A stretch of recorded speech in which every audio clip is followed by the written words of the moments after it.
श्रीराम. श्री ब्रह्मचैतन्य महाराज गोंदवलेकर प्रवचने. 28 मे. प्रपंच देवाचा मानून करावा. अमुक एक हवे किंवा अमुक एक नको असे न वाटणे याचे नाव वैराग्य.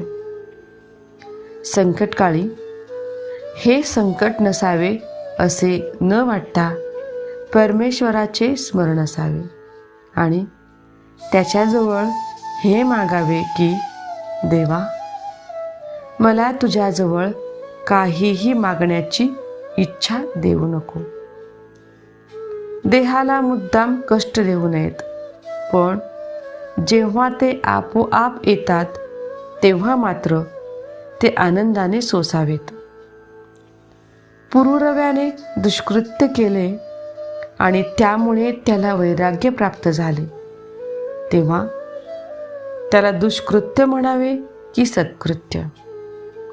तरीही वैराग्य प्राप्तीचा वास्तविक हा काही मार्ग नव्हे हे खरेच. आपण शास्त्राविरुद्ध कर्म करू नये आणि दुसऱ्याने केले तर नावे ठेवू नयेत. न जाणो परमात्म्याची इच्छा असेल तर त्यातून चांगले होण्याचा संभव आहे. प्रपंच मिथ्या मानावा आणि जो मिथ्या तो बरा असे वाटण्यात काय अर्थ. तो जसा असेल तसा असू द्यावा. नाटकात नट जसे काम करतो त्याप्रमाणे प्रपंचात आपण आपले काम करावे.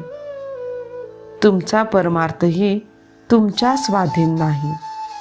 सद्गुरूच तो तुमच्याकरिता करीत असतात, तेव्हा तुम्ही कशाचीही काळजी करू नये. जे होईल त्यात आनंद मानत राहावे. सद्गुरु दर्शनाने पूर्वकर्मे पापे जळून जातात.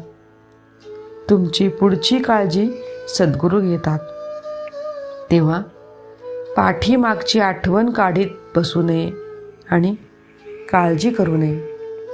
समाधानात आणि आनंदात असावे. प्रपंच देवाचा मानून अभिमानरहितपणे तो करणे हा परमार्थ. परमेश्वराचे स्मरण ठेवून तोच करता आहे असे मानणे आणि सर्व काही त्याच्याकरिता करणे म्हणजे देवाला अर्पण केल्यासारखेच आहे. फक्त कर्माच्या शेवटीच कृष्णार्पण म्हणणे म्हणजे इतर वेळी त्याला विसरला असे नाही का होत. देवापाशी मला तू आपला म्हण, हे मन तुझ्या चरणी अर्पण केले. मला तुझ्याजवळ काहीही मागण्याची इच्छा न हो असे मागावे. नाही तर जो राज्य द्यायला समर्थ आहे त्याच्याजवळ केरचुनी मागितल्याप्रमाणे होईल. भगवंताची मनापासून प्रार्थना करावी. आपल्याला तो बरोबर मार्ग दाखवितो. आपण अंधारामध्ये वाट चालत असताना एक क्षणभरच वीज चमकते, परंतु त्यामुळे पुढचा सगळा रस्ता आपल्याला दिसतो. त्याचप्रमाणे मनापासून भगवंताचे स्मरण केले तर पुढच्या मार्गाचे आपल्याला आपोआप ज्ञान होते. तू जे देशील ते मला आवडेल असे आपण भगवंताला सांगावे आणि भगवंताचे अखंड स्मरण ठेवावे. यापेक्षा भगवंताच्या जवळ जायला दुसरा मार्ग कोणता असणार. जय जय श्रीराम. महाराजांचा आजचा विचार.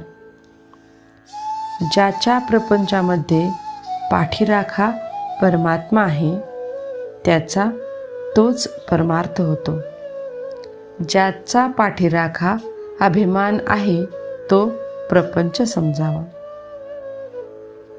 ज्याच्या प्रपंचामध्ये पाठीराखा परमात्मा आहे त्याचा तोच परमार्थ होतो. ज्याचा पाठीराखा अभिमान आहे तो प्रपंच समजावा. जय जय श्रीराम.